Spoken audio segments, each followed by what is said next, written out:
God never had a problem with their imagining. God had a problem with them fighting a prophetic word. Because God had spoken to Noah that he should increase, multiply, subdue the earth, that he should fill the earth. Now, the reason God had to confuse their language is because they said to themselves, let us build ourselves a tower that will reach up to heaven so that we may not be scattered over the face of the earth. So the reason they wanted to build the tower is so that they cannot fill the earth. And now that's going against what God has spoken. So God said, let's go and confuse their language. But imagination on its own was not, God did not have a problem with imagination. Because God knew that He is the one who gave them the power to imagine, the power to think about things. So, when you hear, if you have the ability to hear, it can activate your ability to see. Let's read the book of Habakkuk, chapter number 2. All right.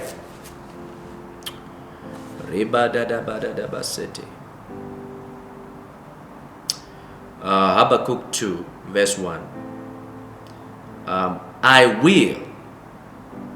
I like this version. It says, I will, in brackets, in my thinking, stand upon my post of observation and station myself on the tower, and will watch to see what He will say unto me.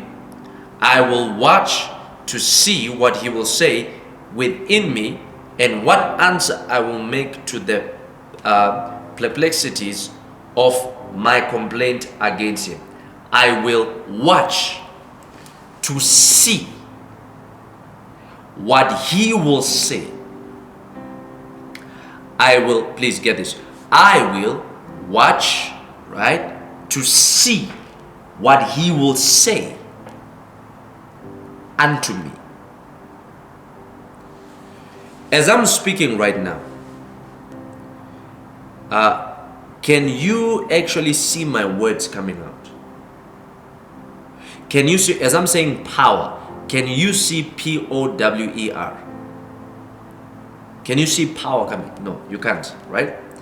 But Habakkuk is saying, I will watch to see what He will say. So I'm watching to see what He's going to say. So meaning what He says activates my power to see. I will watch to see what He says. So what He says opens the level of seeing. So if He says deliverance, I already see deliverance. If He says mountains will be moved, I already see mountains being moved. I will watch to see what He will say. What He says activates what I see.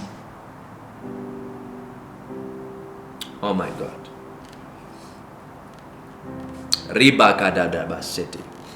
I don't know if you're getting this.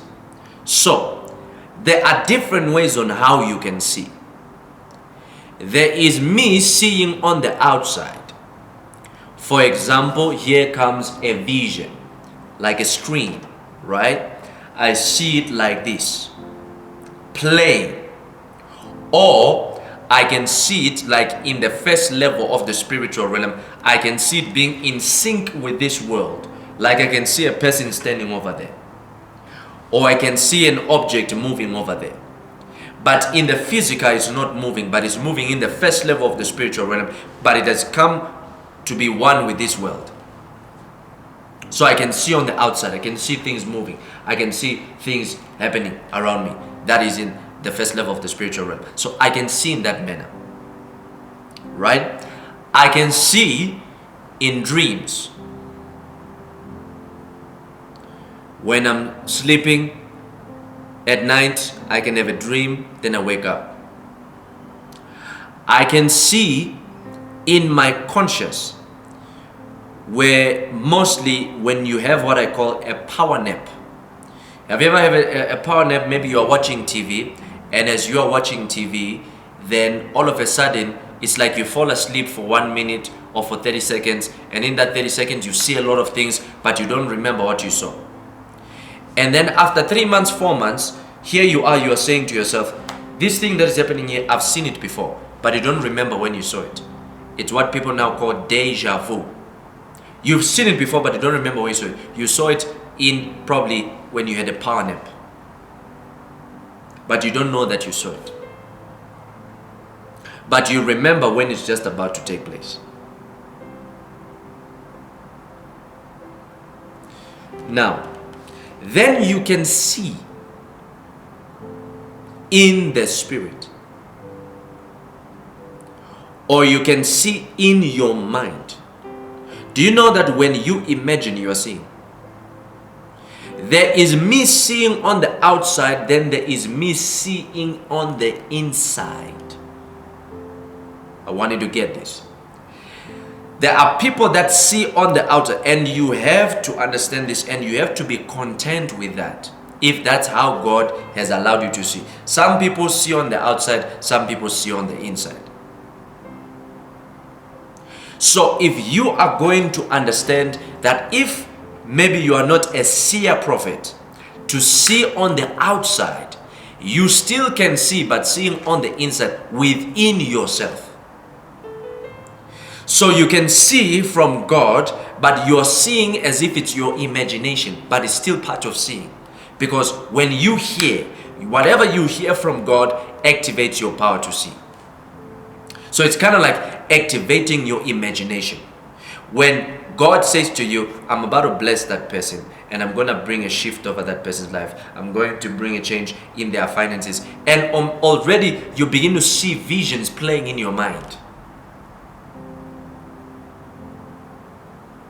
Many people are worried about the how than the result. What is most important is the result more than how. At the end of the day, if I come to you, what I say is the most important thing. The result of what I say is the most important thing. How it came about for me getting that information, seeing that or hearing it, is not that important compared to me saying this thing. So, whether it be you seeing in your mind, seeing in your spirit, within yourself, a vision within yourself. Do you know that even right now, as you are hearing the voice of God, for those who already hear the voice of God, as you are hearing the voice of the Holy Spirit in you, you are not hearing it from the outside. Where are you hearing it from? You are hearing it from the inside. It's what you are calling right now an inner voice. Some people will say, something spoke to me. Something spoke to me. No, it's not something. It's the Holy Spirit that speaks to you. But where does He speak from? He is not speaking from the outside, speaking from the inside. Why? Because He already lives in you. So if I see a vision, right?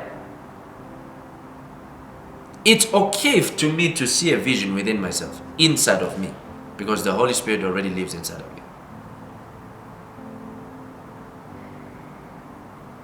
I know it might sound like it might be hard to receive, because maybe somebody might have been expecting something different, or something maybe on a higher scale. Those things already are there, they exist, but you have to learn the basic. All right, once you get the basic, you can grow from that personally on your own, or on a private mentorship that I do, or you can just choose to grow on your own. From there, I'm just here to give you tools.